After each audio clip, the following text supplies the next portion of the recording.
Gəlin bu videoda Tehranın küçələrini gəzək. Mən sizə İran haqqında maraqlı və qəribə gələn şeylər danışım. Onlarda da gecələr gənclərin yığışdığı mərkəzi küçələr var, hansı ki rəqs edirlər, kitab satırlar, əl işləri satırlar, samavarlar qoyulub, şirniyyatlar qoyulub, çay içib, söhbət edib vaxt keçirirlər. İranda mənə ən qəribə gələn şeylərdən biri bu qədər çox motosikletin olması idi.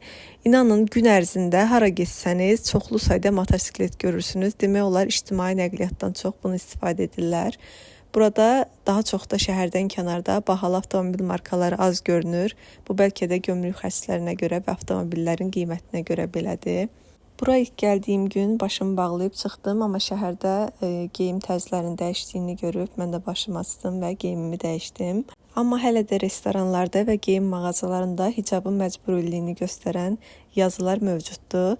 İranda mənə ən qəribə gələn şey isə meyvə boşqabına xiyar qoyulması idi. Şəhərin ortasında adamda klaustrofobiya tutduran uzun bir tunel var.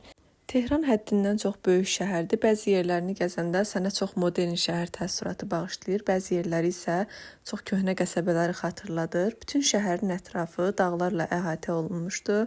Ona görə də qəribə havası var idi. Getdiyimiz gündən dodağımız çatladı, qurudu. Buradan İranın şimalına getmək üçün dağların içi ilə 30-dan çox tunel keçmək lazımdır. Və mən təbii ki şimala getdim. Onu isə növbəti videolarda görəcəksiniz.